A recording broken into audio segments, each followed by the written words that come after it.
How you doing, people? This is Dennis Jingles of Dynamic Dads. Positive in attitude, full of energy and new ideas.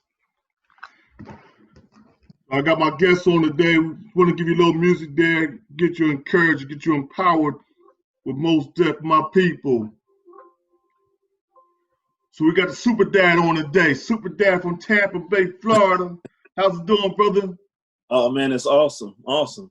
Hey, it's glad to have you on, man. Thank you for the accepting my invite and coming on today so that you can empower the people out there, man, with your superpowers. Hey, thank you for having me on. Hey, man, I got a guest coming on, but until she gets here, man, why don't you give me a little bio about yourself? Tell the people who you are, brother. Well, I'm SuperDad. I'm located in Tampa, Florida. I run a charity called Joining Together, Eliminating Poverty. I'm the director of the charity. I got a goal. We got a goal that we're marching in all 50 states to change the epidemic of 24 million fatherless children in America. And that's an epidemic that too many people don't talk about. And we want to make a difference. And we need funding for father initiatives. We're the first diaper pantry of Tampa. We give diapers to families. We also give clothing. They can come to our super family store every 3 months. They get 3 outfits per family member, totally free. They get 30 diapers per child that's in diapers every 30 days. And we service about over 300 families a month. You're doing some work down there, man. You carrying out a heavy load down there, Super Dad. I bet you're getting strong down there, brother. Well, I just think God is, I love empowering fathers and families, and strengthening families is what we do. Definitely. That's the same thing here with Dynamic Dads. We want to encourage, empower, and elevate fathers to be the best dynamic dads they could be. That's what it's all about. That's the core foundation. We're here to strengthen those fathers who are positive already, but engage those fathers who are inactive in a child's life, because we all know the fathers matter. And we're going around with this Black Lives Matter, and that's cool. But fathers, man, we need those leaders in the house. And if they're not in the house, oh man, a lot of trouble can start up in those streets. And so we are here to talk about today, how can we change that narrative of the fathers being inactive, but also how can we help those fathers who are active by giving them the resources they need to continue to be powerful. And my co-host down there, Josephine Horace Jackson, who is Magnificent Moms, who speaks on the lady side of the gatekeepers, to help those women understand that whether the man is in your life or not, if he has left the child's life for whatever reason between you and him, that's between you and him. Do not go against the grain and call him all kinds of names, talk about all the negative things that he didn't do in front of that child, and try to get the child to not like his mother or not like his father. Therefore, it causes him to be weakened in the eyes of the daughter or the son. So we just teamed up together so we can continue to support the mothers and the fathers of positive change makers. So Josephine, you want to come in if you can and introduce yourself, but I just want to give you a little icebreaker there. Everybody let know who Josephine Horace Jackson is with the gatekeepers and Magnificent Moms. She's like the Wonder Woman. I'm like the other version of Superman. She's the Wonder Woman version right there. Hi, how you doing? As you said, my name is Josephine. Most people call me JoJo or Mama Joe, and my passion is to change the narrative of gatekeeping. As most women, we have been given a negative narrative. You've seen all the negative videos about how sisters try to keep the dads out of their kids' lives, and I want to change that narrative. Just because some men have not been a good husband or a good partner, that does not mean that they cannot be a good father. So a Magnificent Mom endeavors to change that narrative, and just overall just teach women a better way to co-parent. So Magnificent Moms has a big old umbrella of doing many things, collaborating with Dennis and Dynamic Dad in and outside the wall. So I came in on some of the things that you're doing. So I'm so excited to hear that. So that really inspires me, because I truly believe that the father is the foundation. I listened to some of the teachings that Dr. Monroe did. So the father is the foundation of the family. So we need to get back to that, to establishing that, so we can rebuild and restore and reconcile the family unit as it's supposed to be. Well, I wanted to tell you thank you for what you do. I just think that's phenomenal. I mean, I just get excited just hearing you talk, you know. So, I mean, you play a major role. And I think when you talk about gatekeeping, it's so important because, you know, with a dad, I always tell dads that you have to, you know, it's all about your approach on how to, when you experience gatekeeping and how you be a part of that. I call it the parenting experience. Because if dads look at it like an experience, you don't want to miss your experience, and you got an opportunity to step up and make a difference. And you never want to just be there and they say, hey, this is for the women. We take care of the kids. No, I'm going to change a diaper. I'm getting in there to change diapers. I can cook. I can clean. I can, you know, all kind of things. And I think that's awesome when they come together and that support is there. And it's not like 50-50, but it's 100%, 100%. And it's not like, oh, all the women have to do all this and dad don't do anything. And he sits and watches TV. You might be present in their home, but you're not an active father. Right. We need to change our gender roles. In college, I took a gender class, and see, these things have been taught in our society about what historically a woman is supposed to do and what a man is supposed to do. So we need to really change those narratives. You know, like you said, it's 100%, it's not 50-50. So if it's 50-50, neither one of us is coming in as a whole participant. So we need to change that narrative. So gatekeeping is something that a lot of people are not familiar with, but it's still a biblical principle, and it's mentioned in the Bible. So even without bringing the spiritual aspects into it, it's still a natural concept, you know, in the ecosystem. I don't want to go too deep here and down the rabbit hole, but still it's a ecological, and it's a natural concept. It's a universal concept that we must teach our people about the sense of community, about going back into how our tribal concepts about how we must take care of one another. We strayed away from that. So we must teach. We must try to heal ourselves, and we must respect one another. We must respect our men. We must respect the sisters. We must respect our elders, and we must also respect our children, because they're people too. So it's so many paradigms that must shift in this new thing, this new era where we're going to. So I'm so glad that Dennis hooked up with you, and I'm looking forward to work with, because Dennis and I are a team. So we're gonna be working with you. I got some friends down there in Florida that's excited that they want to come on our team. So I'm just looking forward to working with you. And I see you got your superhero thing on right there. Hey, he got the whole outfit on. You just can't. Oh, you got the whole outfit on. See, look. Look, the whole family is super family. They got the whole outfit. You know. Look, you my kind of guy. See, I like you. You know, look, two things y'all talked about, and that one was empower. Women, you have to empower that man from the birth to development. You have to empower him. If he's not involved, don't just say, okay, baby, I got this. No. It's more powerful for him to be involved in changing that diaper in the night, feeding that baby with the bottle, holding that baby. Yes. Those are development ages that the child needs as well. They need to have that father embracing them at an early age. And from birth to the development stages of 2 and 3. They need to see that. They need to see not just the mom doing it, they need to see the dad doing it as well. Because as you know, the first formative years are from 1 to 7. And usually that's the mom that's being involved.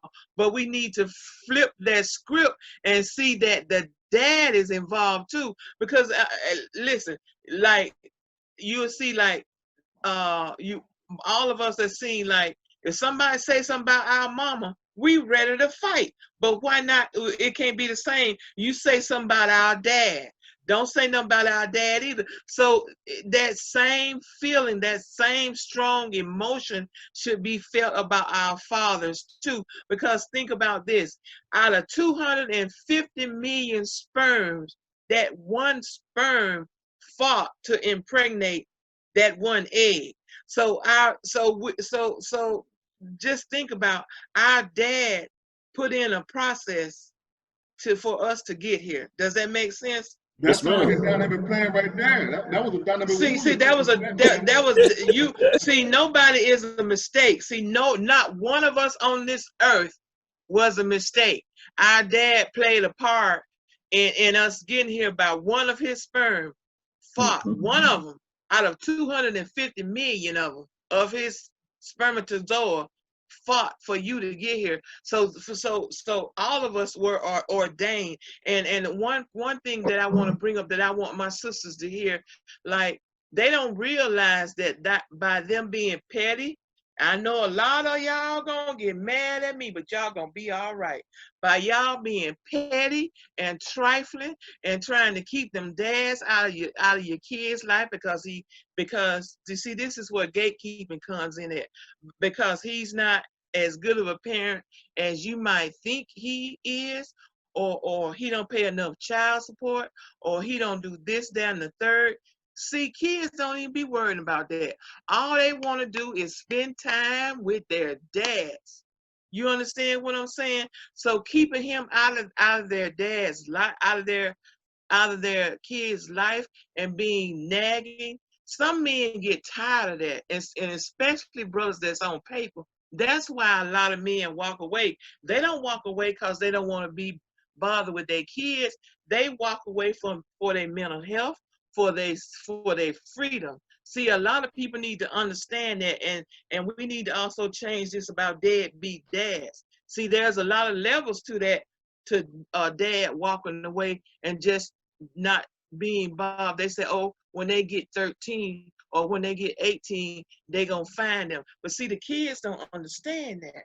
So we got a lot of work with dealing with our fathers and their relationship between the mom. You understand? So these narratives, we got some work to do. Well, I think talk a little bit about that. I think a key part is we have a co-parenting epidemic. That yes. We got to recognize that there's no classes for co-parenting. So you got people co-parenting that has no training, it's nothing for co-parenting. And me and Supermom, which is my wife, we talk about that a lot. We need classes we need mandatory classes for co-parenting, because you have people that don't know how to co-parent legally, not just what you think co-parenting is, but if you went to court co-parenting, where would you stand? So we have to educate ourselves in all these manners, because things can happen. Now you wind up in court, you don't even know how to properly co-parent, you lose your kids because of lack of knowledge. And so my people perish for a lack of knowledge. So we got to educate people and help them to understand that you need to properly learn how to co-parent. That's so important. And we gotta realize that we need to work together. It's all about coming together. It's all about working together. It has to be mercy on both sides. Co-parenting, I co-parent. You have to be merciful. There's some things that I'm not going to say to her. She can rub me wrong, but I'm going to hold my mouth, because I can say one thing that can damage that relationship with me and the kid, and now I don't get access. It shouldn't be like that, but you got to use wisdom in working within those parameters that you have. And then if that don't work, then you got to go to the legal part, but still understand how to conduct yourself legally and not just be, saying things or damaging things, and use wisdom. Yeah, definitely. That wisdom has to say in that whole process, because like I said, there's different things that can change within an hour just by one word you said. It might be a threat because you're angry. You let your temperament get the best of you, and you make that one threat, and then she makes a call, and now the police are involved, and now both of you guys are looking at going to court, and you don't have no leverage because here you made a threat. So you lose some of your parental rights as far as seeing your child for a couple of weeks. And that doesn't hurt you and the mother, it hurts the child that you're not involved in their life. So Dynamic Dad will be hosting parenting classes. I mean, we got to change some things because of the pandemic about having people in the classrooms, but we will do virtual co-parenting classes if we have to. But that is one big thing that Dynamic Dad stands on, is that co-parenting. Also, Inside Outside Dad, helping those fathers who are in jail and about to be released reconnect with their sons and daughters for being away for 5, 10 years, or maybe 3 years, or 20 years. But they still have some kind of connection with their kids. They want to be involved, and that takes a big process right then and there, because there's a trust level that has to be involved with that. You just can't walk back into anybody's life. I don't care if you even on a job. You've been away from a job for 2 weeks on vacation. When you come back, there's another process you got to go back into. You just can't walk into the building, sit at your desk, and think that nobody's going to talk to you. You're not going to talk to anybody else, and it's business as usual. There's a meeting that's going to have to happen to get you caught up to what's been happening for the 2 weeks you've been out. And so that's the same process that we had to go through when we're co-parenting in a child's life. If you've been out of that child's life for a week, 2 months, or a year, you need to go through a process to regain trust, good communication, and be consistent. And so that's what Dynamic Dad, as Emmanuel Saman will be willing to do in the future with Zoom classes and probably some meetings that we will have in the building that we will get here in Arizona, as well as Chicago. But right now, we're partnered with a man from SuperDad, and we're doing some great things with him. We're going to continue to support him and encourage him in everything he's doing, and team up with him. So can you tell me about the next event that you got coming up, SuperDad? So right now, we're kind of on pause right now. We're trying to figure out what's going on with the COVID-19. Before COVID-19 happened, we were doing our march in Tampa, which is our second annual march in Tampa for the state of Florida, because we're marching in all 50 states to change the epidemic of 24 million fatherless children in America. So what we're going to do now, we're going to kind of change what we were doing, and then me and my family is going to march nationwide while everybody else march online. So we're going to try to actually do 50 states in the next 2 years and march in all 50 states. So how does that actually look? Explain that to people, how that actually looks, that you're going to march from all 50 states. How does that actually look? Where's the starting point and where's the end point, if you can give us that reference? So Tampa, Florida is the starting point. You got to kind of forgive me because my kids, they wasn't. They part of the family. They bring them in. Bring them on camera. They part of the family, man. That's what we all about. Bring them, bring the kids in. We love the kids. They eat cereal and stuff like that. So, I got 5 kids, so it get kind of active when all of them got up, but a couple of them. Josephine, he really is SuperDad. 5 kids. But the way we're going to do that is I'm going to march with my family. And for people that want to march with us, they can. But because of what's going on, as soon as they open up, we're going to start hitting places to march, like Atlanta, like, Michigan. Like Michigan will be our next stop. My wife is from Michigan. So in our charity, we believe that charity starts in home. So our first march was in Tampa, Florida, because I'm from Florida, and it was actually the neighborhood that I grew up in. I'm a real stickler. When anybody come to our charity to volunteer, we tell them first, volunteer for your family before you come and help other families. And then you can come volunteer with us. So I believe that charity starts with your own family first and taking care of home first. Tampa is my home. I love Tampa. I've invested, me and my family in our charity, we invested over $150,000 into our own community. Now we're going around the nation. But I made the first investment into my own community. And we've been speaking around the nation now for 4 years. So now we're stepping out and we're going to march in all 50 states. And so we're having meetings now to plan that out. But the first state that we're going to is Michigan, because my wife is from Grand Rapids, Michigan. And we'll be marching first in Grand Rapids. And then we'll continue from there and keep going. And we're trying to bring people aware of father initiatives like what you're doing, Dynamic Dads. That's phenomenal. My goal is, as SuperDad, like I always say, if the advancement of one father is an advancement of all fathers. So I'm marching for all fathers because we need funding. We need support to father initiatives. I'll never forget, I met with a PR company in St. Petersburg, and they love my charity. They say, we just want to meet with you and educate you on how to impact the nation. And one of the ladies told me, because I had a lot of women to come to me, and it was like, hey, listen, do you help women? And I was like, yeah, I help women all the time. And the lady in the meeting, I was so focused on helping women too, to make sure that the women know that I want to help you. She said, no, I need you to be SuperDad. I need you to focus on being SuperDad because dads don't have anything. She was almost in tears in the meeting, like, I need you to be SuperDad. Be free from that junk and be SuperDad. And that's what she told me in that meeting. And that was like God speaking to me.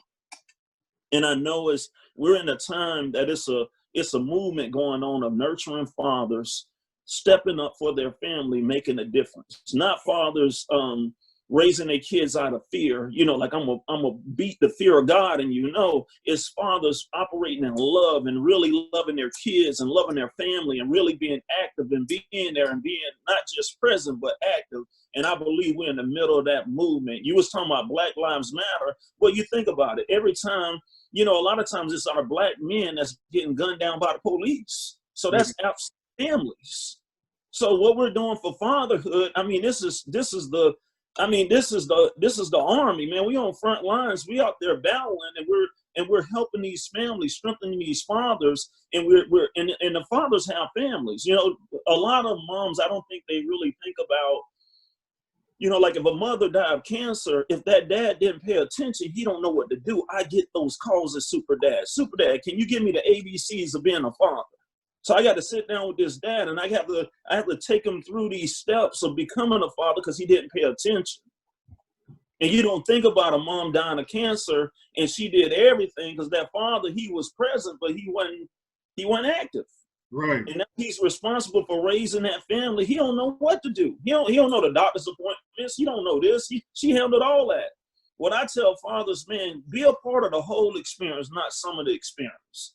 Now, you got strengths and weaknesses, but we still need to know what each other does.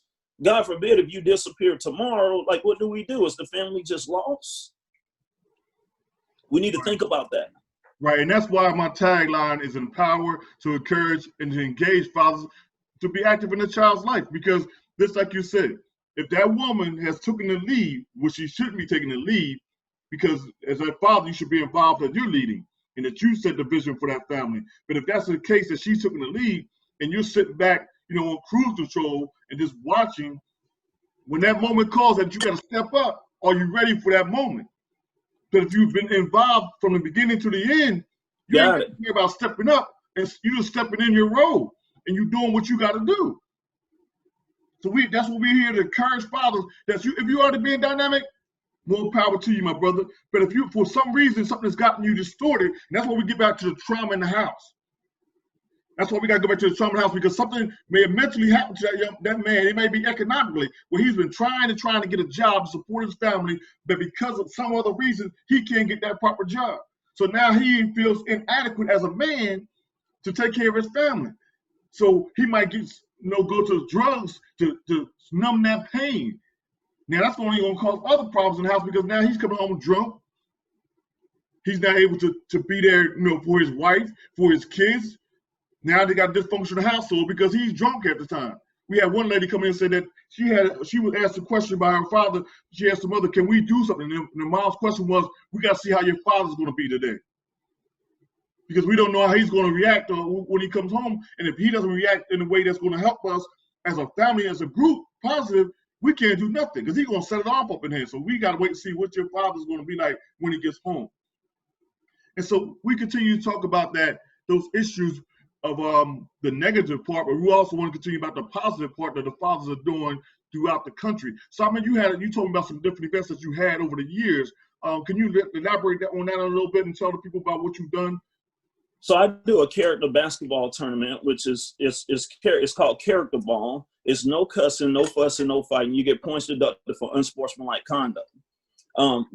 We've done 4 of those tournaments, and we're going to be doing those across the nation. So every place where we go march, we'll do a character ball basketball tournament, and that'll be a celebrity basketball tournament. But when you play the game, you get points deducted for unsportsmanlike conduct, and they actually win a cash prize. But the purpose of the whole game is for the dad to understand that if you can stop cussing to win money, you can stop cussing around your kids. It's really for them to learn character and understand that power of character is doing what's right when nobody but God is looking. A man of character don't need accountability. I don't need somebody watching over my shoulder if I'm a man of character. And it's just what Dr. King said. He said, "I don't want you to know my daughter by the color of her skin, but the content of her character." And that's the solution. Like, where do we go from here? That's where we go, to the character. Every day is a character building day. And when we start building character, and I talk to my son, a lot of times when I'm talking to my son at school, my son is super brother. I'm super dad. So I tell my son, I can't go out and act any kind of way as SuperDad. I have to develop in character. I can't go out and hit people and so my son really understands my role in the community, but it's not just my role in the community, it's my role when I'm not in the community, my role when I'm home. I can't beat your mom down and talk about I'm SuperDad. No, right. And then in the community, you're like, no, I want to have no parts of that. So I'm SuperDad to my son first, and I want every dad to know that he's a SuperDad, but it starts with character development. And I'm developing character. My kids are developing character. Mom is developing character, but we're building this character team together that all us every day are developing character. Right. And I want to reach out to some of my brothers out there as you talk about doing this basketball tournament. I know in Woodbury, my hometown, Woodbury, New Jersey, they'll have a summer league, and I know it's going to probably change how things are going on with this COVID. But yo, my brothers back there in Woodbury, New Jersey, look up Super Family. He's going to be coming through. So I'm going to give you some links and information when he's getting ready to go on that tour to bring that to Woodbury, New Jersey. And possibly, you guys will get involved with that. Terry Holmes, probably one of the big organizers that can get involved with that down there. And some of the other brothers around there, Bundy, Jimmy Bundy, Jeff Latane. Reach out to Super Family. Check him out on Facebook.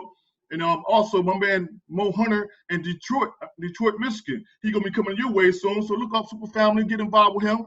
Josephine, you have somebody down there in Tampa Bay, Florida, the minister that came on. So we could possibly so what I'm saying right now, brother, is that we got people all across the nation.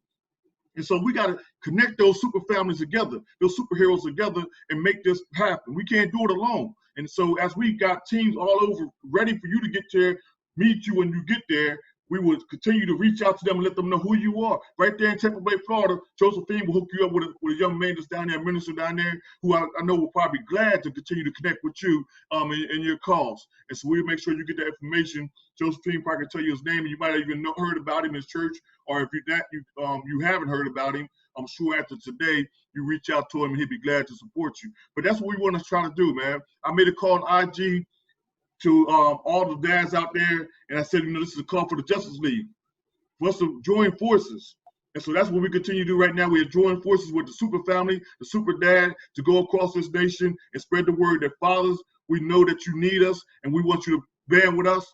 We want to help you be dynamic and super. We want you to be the best that you could be in your family. So Josephine, what is the young man that we talked to last week that's down in Tampa Bay, Florida? Say that again. The young man that we had on the show, and he was from Tampa. Was he from Tampa? The minister? I can't remember. Yeah, I got brain freeze now. He was real radical. We had Jermaine Conley come on, and he was. Oh yeah, Jermaine Conley. Yeah. I remember now. I'm sorry. I'm thinking about bringing this brother to Inglewood, Chicago. That's what my mind was with bringing SuperDad to Inglewood. That Chicago is on the news every day, all day. So that's what my mind was right then with getting you here in Chicago and trying to revolutionize Inglewood, because that's all you hear. 10 killed in Chicago, 38 killed in Chicago. So I actually spoke in a conference in Chicago on my heart. So if you want me to come to Chicago, let me know. I'll come. I'm all in it for fathers. If I can empower fathers, I'll show up. That's what I do day in. I love fathers. My biological father wasn't there for me. I thank God that he had me. At least he got that part right. My only members of my biological father is him beating my mom when I was a kid, when I was a baby. And that's all, when I was younger. And that's all I can remember from being growing up. And but my father, I would see my father, and he would speak to me and everything, but that's my only memories back there when I was a kid, when I think about my father. And that's what motivates me to be there for my kids. That's what it's that passion. It's like I always knew I was going to be a father. And I do the New Dad boot camps at all the hospitals in Tampa. So I teach probably about 25 to 30 classes in the hospital every year. This year, I think I'm doing like 35 classes in the hospital. And I do 3 hospitals in Tampa, and some of the classes anywhere from 20 people to 5 people. Okay. And I love those classes. It's new dads, expecting dads, and it's like I go and I get the opportunity to fire them up. and it's nothing like it. It's nothing like it, and just giving back. Yeah, we also want to Tom McCoy that's out there in Lancaster, California. You know, they have a lot of things going out there, so we want to team up with Tom and Deb McCoy, bring super family out there and talk to you and into the community. So we, like I said, we have a lot of different resources that we want to reach out to as we partner up with Super Family to for this cause for fatherhood. Yeah, we got some. I got a few people in mind that I really want to park districts and director of park districts that I want to personally hook you up with that been asking for help with the young men. So soon as this COVID thing blows over, I really need your help. That'll be very instrumental. Also, how far are you from Clearwater? We're right across about 30 minutes from Clearwater. Oh, okay. Right across the bridge. That's real close to me. And look, even if we can do Zooms or we can get on Facebook or whatever, I'm willing. You know, if you got fathers, I will impact them. I mean, that's what I do.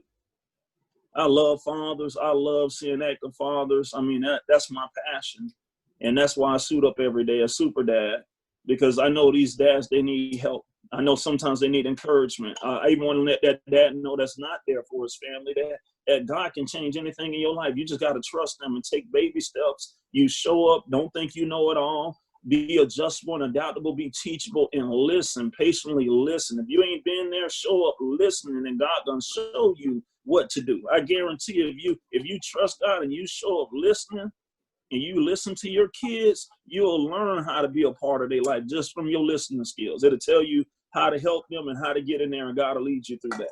And he can restore anything. And I tell people that it's so important that we be adjustable and adaptable, and we listen if you haven't been there. Yeah, you know, I mean, listen to if you've been there too. Yeah, definitely. I want you to talk about what Josephine talked about earlier about the prison reform, and that's something that's dear to Josephine, the inside and outside. So, I mean, you touched a little bit on that in the last conversation about the prison reform, and so can you talk about it a little bit today about how Super Dad has been doing that over the last 4 years? Well, I told you my testimony the other day when we was talking on the phone. I worked for a company my first 2 years in real estate, and I was a total novice. And my boss, you know, we went to court and everything. My boss did fraud, and I didn't even know he was doing fraud. And I actually did 3.5 years of prison, so I know firsthand how to help people in prison. Me and my wife, we know on both parts. Even with people going to visitations and stuff, I got plans. I got plans that I'm working on right now for people to go to visitation, to bless them with visitation trips and stuff like that. We have a lot of stuff that we're working on to help in that manner. I think for people that have incarcerated people, that have incarcerated family members, I think the best thing that they can do is write them, because you don't know how much a letter means. A letter means so much. Just the encouragement, you know, if you have an incarcerated, you know, if they have a husband or either a wife that's incarcerated, it's so important that if that's your family member, that you support them, that you be there for them, and that you encourage them in many ways, and send the money to them. You know, you need to pray and hear from God, the money that you send, but even a letter, even like for Father's Day or Mother's Day, to send them a card. That's huge. The value of that. I remember when I first got to prison, you know, it's like when they lined up for the mail, I was like, what are they doing? And some guys you'll see, they don't even get encouraged when the mail, it's like one of the most depressing times for them, because they know their family didn't send them nothing. And if you've seen these guys' expectation just for mail, how you could put a smile on their face once they get just a letter, what people take for granted, just one little letter of, hey man, I love you. I love you, cuz. I love you, my daughter, my son. It means so much. I've seen prison ministry, and I've seen what we do outside because I'm a minister. So I've seen churches with prison ministry, but a lot of things that we say as prison ministry on the outside is really like a piece of the pie. It's not the full pie. And I'm excited to help. I'm excited now because I can see the full pie now, and I know how to help, and that's what I'm going towards now. Yeah, that's awesome. That's awesome. It's an awesome story. You know, so there is a big struggle I've been incarcerated for a few little things here and there, but never anything serious. But at that time behind those walls, it can mess with your mental, mentality. And so that's another traumatic experience that you take away from being in there to when you come out. And then, about prison reform, so many people suffer in silence. I had a brother that talked to me today about, he said, I want to vote, but I'm here in Arizona and I got to find out the rules that I can vote because it's been so long I haven't voted. And now he's encouraging, he wants to be involved in a system of voting, but he knows that he can't do that, but he wants to. So now he's trying to find out ways to make his voice count in this upcoming election. And so many of them don't get that right. It may be 5, 10, or 15, 20 years. How long is reform? How long is reform? When do they actually get a life back after being rehabilitated? So they say, how long do you hold them bondage from something they did 20 years ago, 10 years ago? When does that fall off of their life? When do they get a chance to have a second chance? So they say. And so that's what we want to continue to advocate for. Those people that have been there for 30 years shouldn't have to come back out here and worry about what part of society can they fit into, or what part of society don't fit into, and then they got to try to find their way. And that's a traumatic experience to find out when I go to a job and I tell them, I'll be honest with them about my history, and they say, I'm sorry, we can't help you.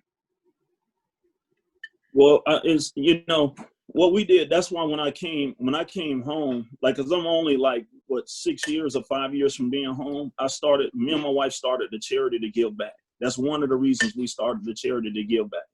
I told, like, me and her had talks and we were like, hey, my place of pain, I'm gonna turn it into gain. Being falsely accused, going through that. Man, I remember being in the halfway house. They treated me like dirt because I worked for an NFL ball player and he knew I was innocent. And they didn't like that, the fact that I worked for him. So they made it very difficult to me to even go to work. They would make him sit outside for like 45 minutes because he'll be waiting for me to come to work in this company. He ran the charity. And I mean, it was just, and the lady, she would just look at me and make me stay there. And I could see him sitting out there for 45 minutes. He like, man, we had a meeting. What took you so long? They held me in the building for 45 minutes. Trying to break your spirit. And I always told them, I say, listen, I'm a minister. I can conduct myself. I can, I'm not going to get out of control and stuff like this. But what about that guy that's been down for 30 years and he ain't got no patience for that? He can't even handle that. That's a whole nother ball game. And I think they don't even take that into consideration, that this guy is institutionalized and he can't handle this pressure. He can't deal with this pressure. And I think they make it so hard on these guys that, man, you wonder why they pop off. You wonder why they blow up. They're not just dealing with coming back to society. No, they're dealing with people trying to punish them. But that goes right back to here, this man trying to be an active father, and he's got all this on his mind. Yeah.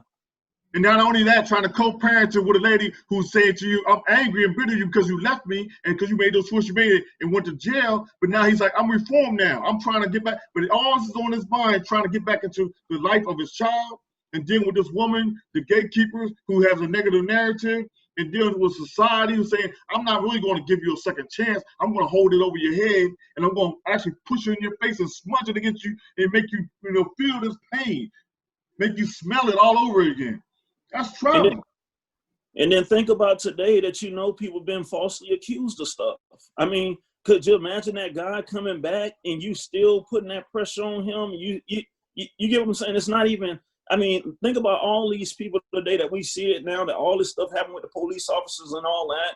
I was with me and my wife, we were at a lawyer's office. The lady was a former state attorney. So she just felt like in the middle of our conversation of telling us when she was a state attorney, she seen all these people that they pinned stuff on. I'm hot. I'm like, you are a state attorney and you're gonna watch them pin stuff on people and you take an oath for that. This not something that you just let go slide. And we didn't ask you this and you're bragging about this? Like it's okay? No, I wasn't okay hearing that. But that's where economics come in. We talk about the school to pipeline, where these young kids at the 4th grade level they already had their destiny set up for them. That's why we had the Dad's Let's Read program. Because if a child cannot read, he is not going to be able to take a test. He's not going to be able to get a job. So he's gonna do everything possible to survive, and most of the time that's illegal. So they end up going to jail, which we already know that they're privatized. So they're sending these kids already doomed for jail from 4th to 5th grade. They already look at the statistic of where this child will end up. And that's why we got to reach these children earlier. And it goes with not just the kids, but even the parents. And we got to develop in character. See, character ball started when I was in Alabama prison. I went to prison in Alabama, and I started character ball. God told me to start character ball in prison. And it started from prison. We played character ball in prison. No cussing, no fussing, no fighting. In prison. And those guys respected me for that, but they learned character. Yeah. And that's where character ball came from. And then when my first character ball tournament on the outside, we had 90 fathers show up to the character ball tournament. And the dad started to get it. They say, man, Maurice, it's not about the money. I got what you was teaching me today. In life, I'm not going to always get the right calls. In life, ain't always going to be fair. Life, you're going to go through some stuff that you don't deserve. The ref might miss the call. And he totally missed it. He might not tell you he missed it, but how do you conduct yourself once that happens? And that's why we got to have the right conduct. It's all about how we conduct ourselves, and we got to teach that to our kids, that character. That's the solution. That's why I tell people, like, it's like, where do we go from here? We got to go to character. We got to teach these kids character. If they got character, it's going to make it easier. It's not mean that everything going to happen the way you want it to happen. But it'll make stuff easier when you know how to conduct yourself properly. It's going to be harder for them. It's going to make it harder for them to slander your name. And then in the end, God will defend you. You know. Ah, I see we have a connection. I'm from Alabama, and I'm a formerly incarcerated person. I did my sentence in Hardwick. Years ago. I don't think it's called Hardwick anymore, but I was incarcerated when there was this prison scandal, and then when I got out, I promised God that I would serve him because he spared me. That was during the time when all the women were being raped and impregnated. I'm passionate about this because God has allowed me. I'm sorry for becoming emotional, but he has allowed me to see so much. You good. Be emotional. Ain't nothing wrong with that. He has allowed me to see so much injustice. Before I was incarcerated, I used to be very judgmental. I didn't understand why people went to jail, that they were going in and out of jail. And he allowed me to go to jail for a federal crime. I should have got federal time, but he allowed me to go to state prison. I got 15 years, but I only served 1 year. I was sentenced under the federal, under the First Offender Act. Got out in 1 year. God showed me favor all while I was in the county jail. Became a trustee when I was in the state. Worked in the central kitchen, but still I was degraded. Degraded by the male guards and all that. And I saw how they would take the women out and give them drugs and do whatever and bring them back. And I just didn't understand. I came from a sheltered life. I had never even seen a transgender person before. So that's just how sheltered I was when I got to jail. I was like, what are all these men doing there? I didn't know that they were women. That's just how sheltered I was. But inside, that's where I saw life how it truly was. And when I got outside, and that's why I'm passionate now, and integrity matters, like what you said, because there are so many organizations that get grant money, but they look good on paper. But when and I don't want to be like that. Dennis and I are not like that. We gonna treat people the way they supposed to be treated. We not gonna be pretty on paper, and when they come home, we gonna treat them some other kind of way. When those people come home and come into our programs, we gonna give them everything that they need to survive. We not gonna be deceitful. We not gonna do anything underhanded, because I've been behind those walls. I know what it is to receive a letter. I know what it is for my child to be going through the system and not the system not do right. I understand all that, and that's why now, when, like you mentioned prison ministry, I have a great disdain for church people. I'm using that term, to go in there and be here and the prisoners are there. Because they know when they going, when people go in there and they ain't really ministering them from the heart of God. They know when you're going there flossing and just trying to make themselves look good instead of really ministering to them. You understand what I'm saying? So it's so many levels to prison ministry. It's not just proselytizing to them. They need to know how to balance a checkbook. They need to know how to cook a meal. They need to know how to fill out a job application. It's so many levels to this. So that's why I'm so passionate, because we missed the mark. And being super dads and super moms and magnificent moms and dynamic dads, it's all one big family. You understand what I'm saying? We got a lot of work to do. And you're right. You going to all 50 states, we're going to be right behind you, doing that tour, educating, empowering, uplifting, and encouraging, and doing the work that we're supposed to be doing. Because the God said, he said, go ye. Yes, ma'am. You know, when I had asked God, I said, God, like, what do you want me to do? Well, I was excited. This is why I was excited. I was excited to go in. I wasn't, like, my wife thought I was crazy. I said, man, I got a relationship with God, and God gonna show me purpose out of this. So I was excited. I wasn't like, oh man, I'm going in and this is gonna be terrible. I say, nah, I got spiritual eyes to see and I got spiritual ears to hear. So when I got there, I started seeing all this stuff. I say, man, they live like this. You know, because, you know, you're on lockdown, you hear everybody's conversation, you know, you're like, wow, like these people lost, you know, like some of them lost and some of them know God, you know? And so you start meeting all kinds of people from all over the country and you're like, wow. And I remember God had told me to ask them. God had told me to ask the fathers. I didn't even know I was going to be SuperDad. My wife came up with SuperDad. So this is what God had me to do. I was in Maxwell prison with over 1,000 inmates. God had me to go ask, number one, 70% of the inmates, 75% was black. That was a problem for me. I'm like, our black men are locked up.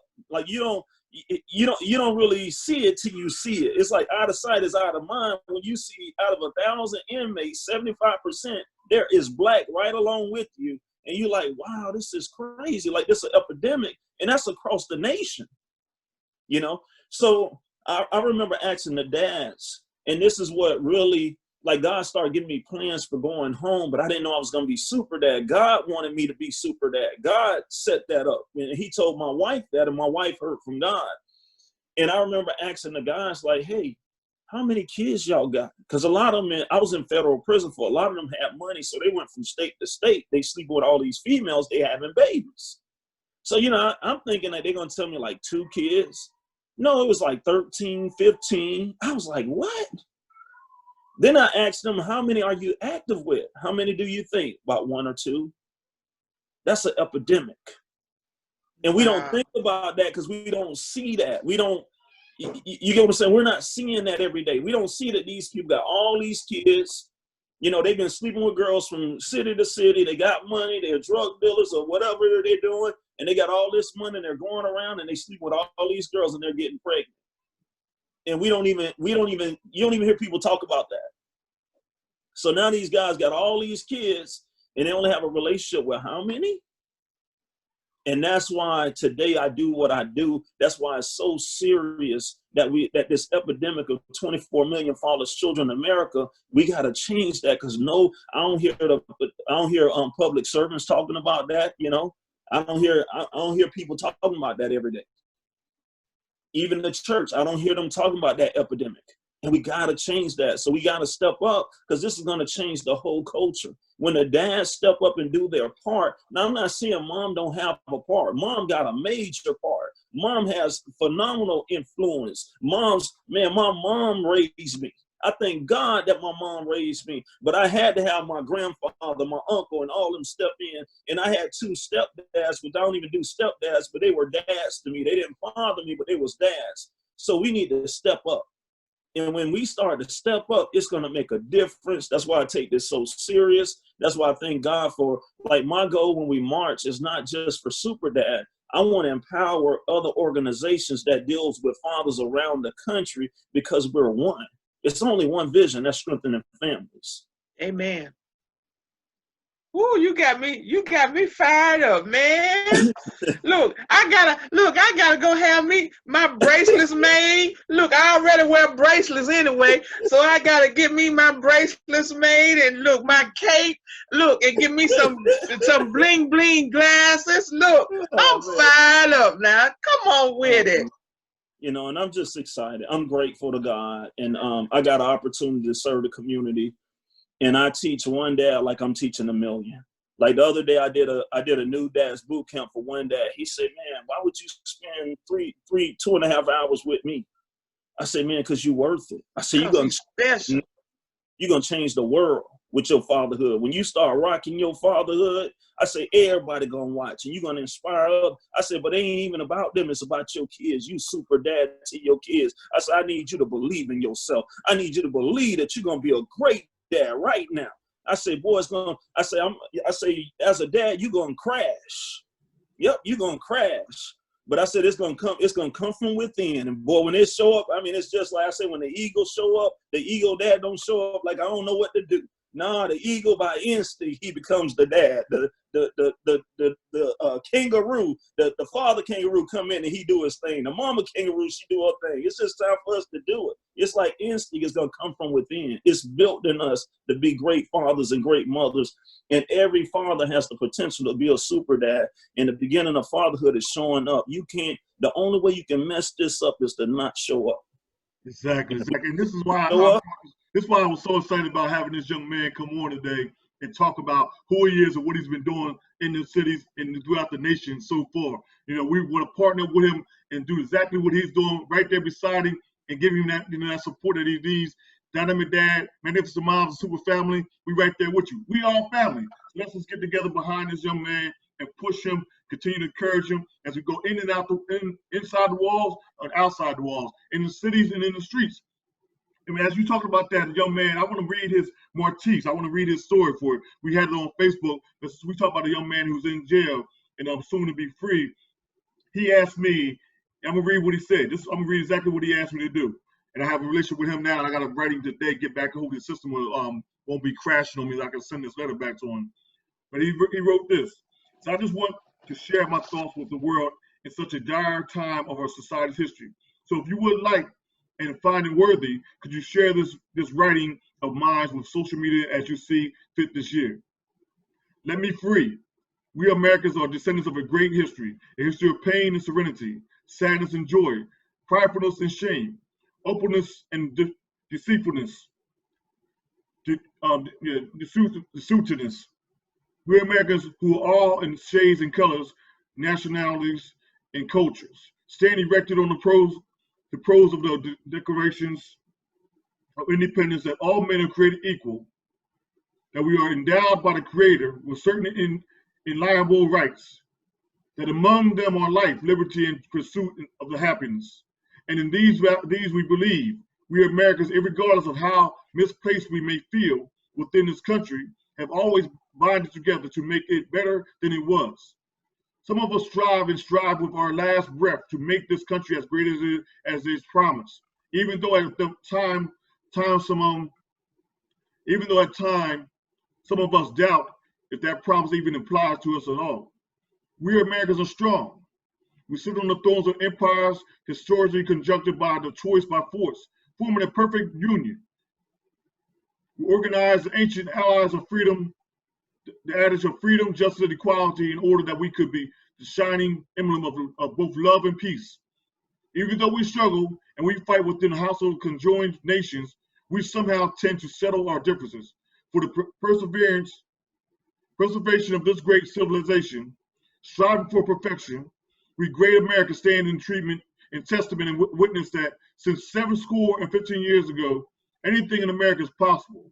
Climbing out of the abyss of a mountaintop, we great Americans stand erected on the promise of the Declaration of Independence that all men are created equal, that we are endowed by the Creator with certain inalienable rights, that among them are life, liberty, and those words we believe, so let me be free.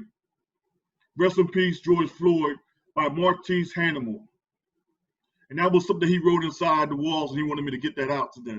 I wrote it on the Facebook page, and I'll continue to, when he sent me something, to let his voice be heard outside of the walls. Soon, when he comes out, he'll be able to, voice his words to the public himself. And so, as Josephine is a good friend of him, she knows more about that than I do. But he is a young man who has done a lot in the years he's been in there. And I've just met him, and he's a powerful young man. So we continue to support him any way that we possibly can. We are currently working on a GED program to help those men get their GEDs. So we'll continue to keep everybody updated on that. Yeah, Maurice has been locked down, I say, maybe 20 plus years. And then during that time, he's accomplished his PhD. He's a published author. He's a dad, and during that time, he's still maintaining a relationship with his daughter. So I applaud him, and he has a mentorship with the young brothers that are coming within the walls. Has a program, man-to-man mentorship program. Plus, he educates the young brothers that are coming in. So he's doing good things behind the walls. So just lift him up in prayer. Hopefully they will, here in Illinois, they'll let him and some of the other ones who will come home, who've been locked under that new law, who've been locked down half of their life with being teenagers and whatever. So Dr. Hannibal, I call him, because he got his doctorate degree. He's doing good things. So well, and the public needs to know that there's people behind the walls doing great things behind the walls. Like, everybody in there ain't just bad people. Yeah, right. That's one of the reasons why I wanted to read his words today, because this young man has went through a lot. And like you said, he needs to share the stories with me and Josephine, knowing, like I said, all too well, that here's a young man like yourself who has been falsely accused of some accusations. Like I said, I'm not wrong in some of the things that I've done, but there's some things that I'm in here for that I shouldn't be in here for. And because of those reasons of the injustice that a lot of these men go through on the streets, because they just want to pin it on somebody. We got to blame somebody for this. Nobody's going to walk away free. So we got you in custody. We're going to put it on you. And too many of our black men have walked the streets and been saying, okay, we're going to take you out of a lineup and put you over here. And now we're going to tell people to say it's you when we know it ain't you. Yeah. People have come back and said, that's not the person. I felt guilty all these years by lying and, saying that was that person. And I just couldn't live with it no more. I had a young man, my cousin, Timothy Jenkins. And I'm not going to tell all his story, but he was locked down for something that everybody knew he didn't do. Everybody knew he didn't do. And the one man who put him there, he couldn't take it anymore and committed suicide. Because he knew what he told the police was wrong. And we got a lot of people out there who are telling the police something or being forced to say things, make a false statement because the police just want to put somebody in jail, and they make this man a subject of the crime when he wasn't even in the area. It wasn't even in the state. But he was the wrong place at the wrong time. And so I'm not here to really push and bash, what's going on negative in their life, but we just want to say that we're here to uplift, encourage, and empower these men who have been wrongfully accused in so many ways. But once again, the trauma in the house is that he's been punished, but think about the child that's been punished. That child has lost a father or a mother because of somebody else lying. That child has been wrong, has lost a father or mother because of the system that said you did something wrong And you should have got 5 years, but we're going to give you 20 years. You should have got 1 month, but we're going to give you 10 years. And the laws are not fixed. You know, we got these justice systems that are not designed for us. So they want to keep us incarcerated.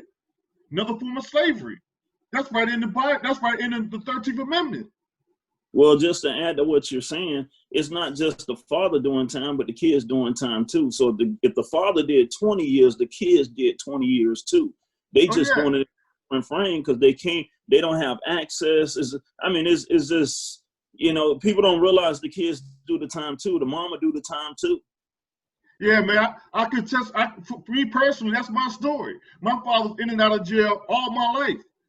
He's on drugs or he's in the jail, but he was not concerned about being a father to me. And so as I told my story the other day, God had a plan for me and him, and we couldn't see it, but it was later down the road. But I had to suffer in silence. I went through 40 years of my life being depressed because I was abandoned from birth. I didn't know what it's like to have a father hold me in his arms. I didn't know what it was like to get a father's love all my years of my life. And even when I did see him, he was not concerned about giving me words of affirmation. And what little he did give me, I'm like, bro, is that all you got?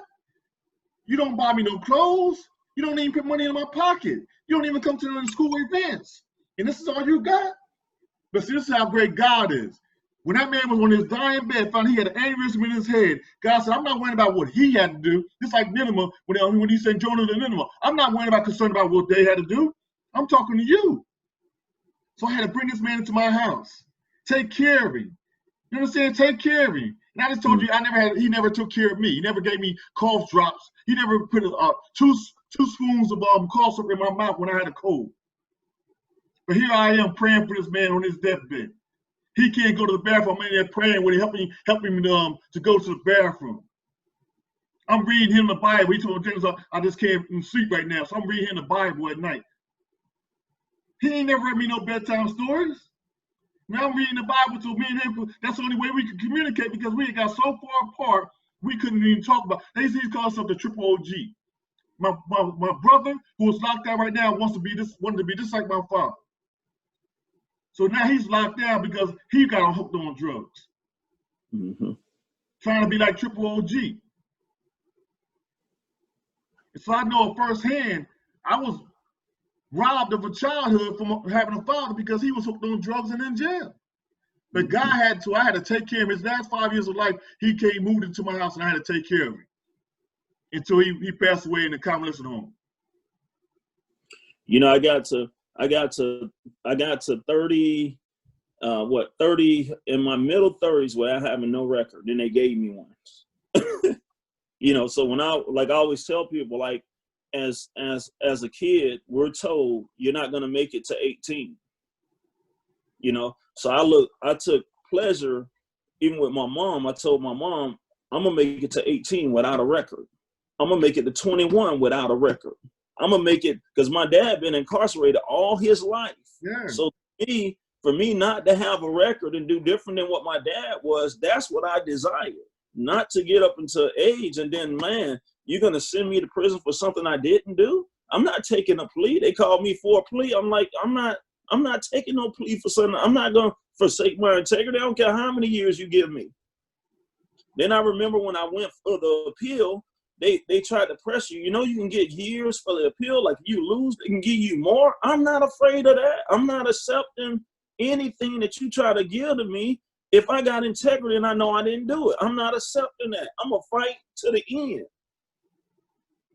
And I look back and I said, man, like, it was so much fear. Like, the guy said, man, you crazy. You got 3.5 years. Why would you appeal that? Do you know they can give you 10? I said, because I'm innocent and I'm going to keep going.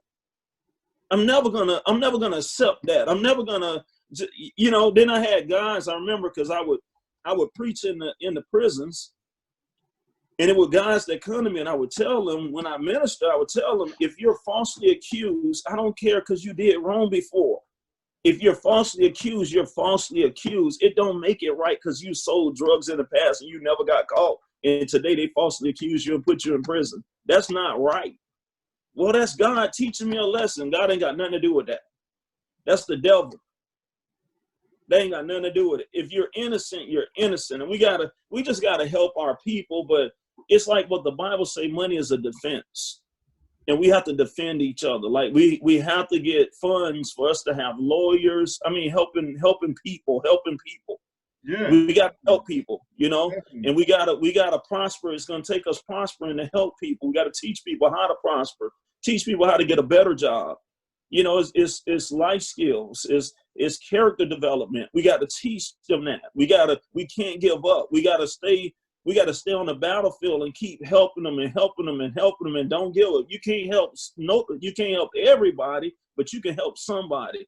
But if you're not helping anybody, somebody, like I grew up in West Tampa. I played for the Yellow Jackets Little League. That kept me off the streets. I played for the Boys and Girls Club for the Spartans. I don't know who paid the money for me to play baseball and play football, that paid for me to have my equipment and all that. But I thank God for them today. Now I'm obligated to give back like somebody gave to me. And I'm not just giving back in finances. I give back in my character. And that's how I'm giving back today, because character is everything. And that's what I believe. The more we develop in character, man, we're going to change this generation, the next generation, and the next generation. And they're going to have the right foundation to stand on. Definitely, man. That's definitely the cause. I'm going to read this to you, man. It says nearly 85% of juveniles who face trial in juvenile court system are functionally illiterate, proving that there is a close relationship between illiteracy and crime. More than 60% of all inmates are functionally illiterate. So how are they going to function when they come back out? If we don't re-educate them, how are they going to function? And that's what we are here to do. Dynamic Dad, Magnificent Moms, and SuperDad are here to re-educate those young men who have lost all those years of their life, who already, before they got there, were not given a proper education. And that goes on right now in our school system. They are not given a proper education. So we are looking to change that narrative. How are we going to... You think about this, when they can't go, they're going through a system that's not properly educating them, but then they're not giving them a chance to go to college because they're not getting on grade level. So they got this SAT test that they take, and they look at the SAT like, what is this? It's culturally unbiased. So they look at this test that has nothing in there that they can understand. They don't, I'm done with that. I'm not going. Now I commend those who have took in the challenge and passed and went on to college, went on to state colleges, and went on to HBCUs. But even now, we got to give back. We got to reach back and help their community, because there's still a lot of young men and a lot of young women who are struggling to get past this system that is designed to have them fail. And so we continue to team up with you, SuperDad, and all your efforts to change the narrative. As Magnificent Moms, we're here to change the narrative of gatekeeping. We're here as Dynamic Dads to change the narrative and how men are perceived as being inactive fathers in a child's life. That is not so. That is not so, especially the Black man. We are active, and we are willing to be active, but we'll continue to fight against the force of evil that try to hold us bondage so that we cannot be active in our child's life. That is the whole plot right there. Destroy the Black family. We know it all too well what HUD is about. HUD was not designed to keep a family together. It was designed to keep a family apart. So we got to change the narrative that is going on. And I reached out to all of you brothers out there on IG to form the Justice League. So if you're watching this today or you're watching in the future, give me a call. Go to my page, Dynamic Dad, www.dynamicdad.org, and sign up. And say you want to be a part of the Justice League. You want to get involved, because like you said, if I'm helping one, I'm helping all of us. It ain't just one. If you can trust me, and I'm gonna let you go. If you can have one last word, SuperDad, to talk to the people out there and to the fathers out there, this is how important it is, because the funding. Talk about the lack of funding there is for fathers, and then wrap it up with your last words, because I don't want to keep you long. I know your kids over there probably about to tear up the house. Well, we need funding. We need funding. We need support. I mean, number one is support. Like. When I look at charities, when we first met, I sent you $100, and I'm not saying this to brag, but I did that because God put that on my heart, that we gotta help one another, not just talk like, man, I'm gonna help you. No, fund what he's doing. If you believe in what he's doing, fund him. You might not be the person to go out and you might say, well, I ain't never did this. I have never done that. No, maybe it's just for you to support what he's doing and support him. I'm not going out just to support SuperDad. I'm looking for other people to support. That same day that I sent you $100, God put on my heart to send another brother that got a charity for men in Jacksonville $100. You know, he was at the grocery store and he said, Maurice, when you sent me that money, he said, I think it was $50 that I sent him. That's what God told me. He said, you was 2 cents from paying my bills and I needed that. Wow. You understand? Because I sent it to them on Cash App just to support what they're doing as encouragement. Hey, bro, it's simple that I love you. Stay encouraged. Because I'm not in your state. I'm not in your city. You get what I'm saying? But I know that if I can get 1,000 families to support 300 families a month all across the nation, that's what I'm on. Not just SuperDad in Tampa. That it's good, man. I service over 300 families a month. No, if I can get 1,000 other families to service 300 families a month, what do we do for the nation? What do we do for the world? It's about all us stepping up and doing our part. We can't just sit back and depend on the government and think the government going to empower fathers. It's not going to happen. Not designed. No, when we start to move and we start to empower fathers, we're going to make a difference. And that's what's going to motivate them to jump in, because they're going to say, wow, y'all doing this better than we can do it. We just need to support y'all. Exactly. It comes a point they should see us doing it and it inspire them. Because we know our neighborhoods. You know Joe. You know John. I know him. I service over 300 families a month. I know they like $100 from being on the streets. Do you know what $100 can do for them families? I ain't talking about $1,000. I ain't talking about $20,000. I'm talking about $100. But if you don't know that, and you out of sight is out of mind, then you don't know. And you don't know what it means to give a family diapers. And they don't have diapers and they're losing their job because they can't provide enough of diapers to daycare, and they won't take their kids unless you bring me some diapers. If that don't happen to you, you don't know what that feels like. But you got food on your table. So I always say the selfish family is the family that say, me and my family is good. We don't care about nobody else. That's the selfish family. Why would I come home out of prison and start a charity to help others when I can be selfish and say, man, I need to help me right now? And for 4 years later, I'm 150 grand plus into my own charity. Yeah. You think I'm doing it? You think I'm doing it because I want to get paid? No, that ain't a paid. That's hard. I'm invested. So what I'm saying is, in our own communities, when we start to step up and we say, no, not on our watch, we're gonna make a difference. And we're gonna work with whatever we got. If we see needs, we're gonna trust God and we're gonna get it done, and we're gonna help people. And when you go, God will provide. There's things that God has put in my heart to do, and I stepped out. And had I not stepped out, I would have never seen the provision along the way. And that's what I want to encourage you guys to know, that. Because you got these visions are from God, and there's only one vision, and that's strengthen families. It's just like we many people, but we one body. It's the same thing. It's one vision, one mission, one purpose, and God wants families to be strengthened. And if you take care of God's people, he's obligated to take care of you. Amen. And my social media is _superfamily on Instagram. Appreciate that, brother. Appreciate that, brother. So those who are listening and those who will listen, you heard the call. We're not about individuals right here. We're about families. You got neighbors that's right around the street from you that's in need. Mm-hmm. 2 houses down, that's in need. You see them every single day. You know what they did, what they lacking. You may laugh at them. You may shake your head at them. But we need to step up and help them get that need. $25 can change a person's life if they ain't had no food for the last couple of days. That child walk around there hungry. Right now, understand this. Most kids were getting their food from going to school. We ain't had school all year. So imagine how many hungry kids. The numbers have tripled, if not quadrupled, the numbers that were already there from kids not getting food. They didn't go down, they went up. Abuse went up.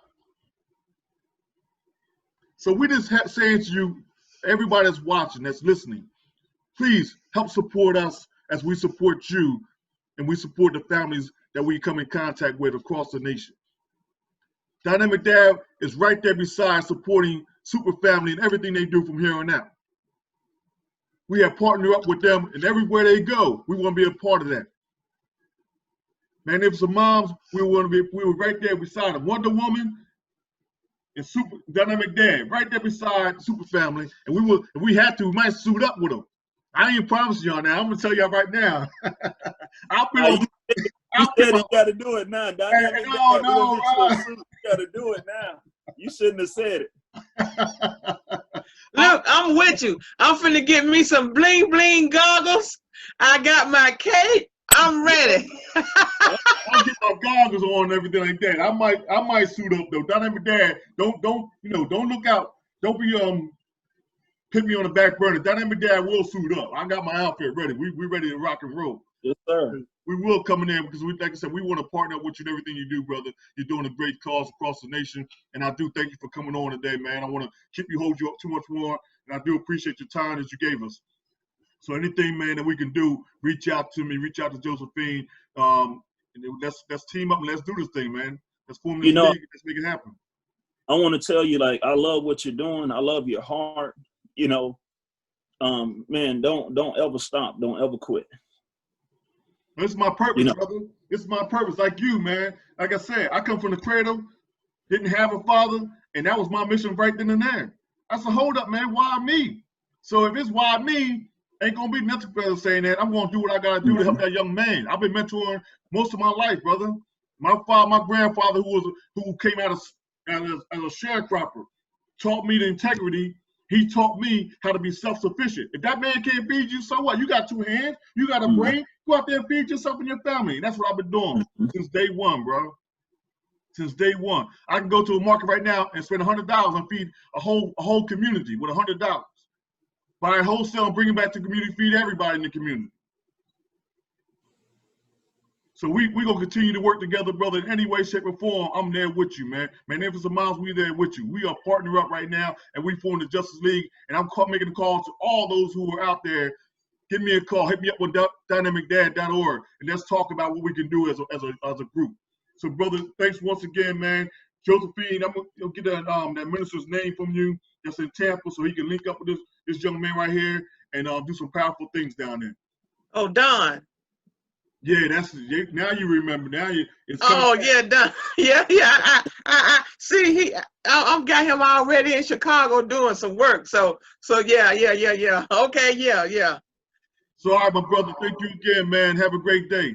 Hey, thank y'all, and thank y'all for having me on. Nice meeting you. All right, take care. Whoa, that was a lot of information there, Josephine. That's a lot to take in. Yes, it was. I'm excited about the new people whose God is ordaining us, the divine connections. And so Facebook family, like I said the other day, God has just broadened our horizons. Dennis and I have both prayed the prayer of Jabez. I didn't know he prayed it, and he didn't know I prayed it, but we both have prayed that prayer years ago. So during this pandemic, who'd have thunk that God would just be opening doors for us like crazy? So yes, we're meeting so many people. We're collaborating with so many different organizations. I haven't really mentioned another organization that I'm working with. It's called MACE. That's Mental Health and Cannabis Education. So as you know, I live here in Illinois, and we have this new cannabis legislation, and mental health is, of course, is just skyrocketing. So I'll be coming and talking to you about that, and my brother-in-law, making a daily effort. It's so many things that God is doing with us and our diploma program inside the walls. God is just doing a lot. So, Dennis? If you guys want to support us in any way, shape, or form that you can, please go to our website, www.dynamicdad.org. Hit the donate button and help us out financially if you want to. If there's other ways that you want to support us in donations, please hit us on our inbox on Facebook, or go to our IG pages and let us know what you can do. If you have a building that you want to let us come into and use as a space in Chicago or here in Arizona or wherever state it might be. We're trying to set up a station or organization in each state we go into. Mobilize to organize. That's the plan. And yes, so and we need you. Dennis. Oh, I'm sorry. Go ahead, Dennis. No, we need you. I want to read this one stat because I'm talking about literacy because Dynamic Dad is forming a Let's Read program, Let's Read book club, and I need men, dynamic dads, to come on board to help me to change these numbers. Listen to this. Reports show that the rate of low literacy in the United States directly costs the healthcare industry over $70 million a year. $70 million a year. You know what that money could do on a positive side for these kids? But they spend all this money on illiteracy, trying to get these kids to read on a proper grade level, when if the parents are involved, if the dad's involved, the mom's involved, and if you're involved as a concerned citizen to help these kids get on a reading level, they could go on to a higher education and learn something so they could be great in their communities. They could be entrepreneurs, they could be scientists, they could be lawyers and doctors. But if they can't read, what happens to a dream deferred? Does it drive like a raisin? We need your help, people. We got to change all these negative numbers. And also,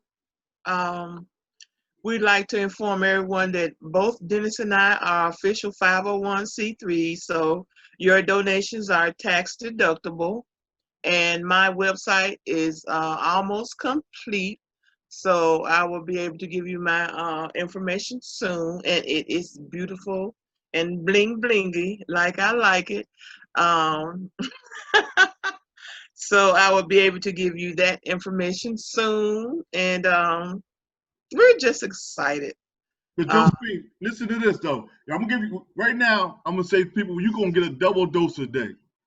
What? A double dose. We're gonna take a short intermission because it's 1:25 here in Arizona. So we got a half hour. We're gonna come back at 2 o'clock. Oh, at 2 o'clock? It's 3:25 here in Chicago. Yeah, so that's 4 o'clock for your time and 2 o'clock for my time. We got something special for you guys. Trouble in the Paradise. But peace in the desert. So young lady come on, she's gonna talk about all the things that she went through in Hawaii. Oh, she found peace here in the city of Arizona in the desert. And how Trouble in Paradise? Trouble in Paradise. Everybody think of Hawaii as being this beautiful paradise. It is. It is beautiful. It is very beautiful. I was supposed to be in Hawaii next month celebrating my birthday, my 60th birthday, but Corona messed it all up. Well, you got paradise there in Chi-Town right now, and then. But yeah, whatever. We're gonna take a short intermission, and we'll be back again at 2 o'clock with Dynamic Dads and Magnificent Moms talking about trouble in the paradise, but peace in the desert with Dion, and she's gonna come in and tell you her story about the troubles, the things she went through that caused her traumatic experience, and also some great experiences in Hawaii. It's not all bad, but she's gonna come on today and talk about her life and how things have changed being here in Arizona. So once again, at 2 o'clock. So if you want to come back and you didn't get a chance to hear everything that's going on in this one, you got another opportunity to hear what Dynamic Dad and Magnificent Mom has to say for today. So stay with us. We'll be back in a half hour. So we're going to take a short break. All right, Chicago people. That's 4 o'clock Central Standard Time. Yeah. Don't let Dennis confuse you. He over there in Arizona. That's 4 o'clock Central Standard Time. She talking to herself. She encouraging herself. God, just continue to help her. Be able to bless her, God. She encouraging herself. She's still learning how to tell time. And once again, Facebook, we thank you. We'll be back in a half hour with Dion from Arizona. Talk to you later, Josephine. Half hour. Don't be late. Whatever. Bye-bye.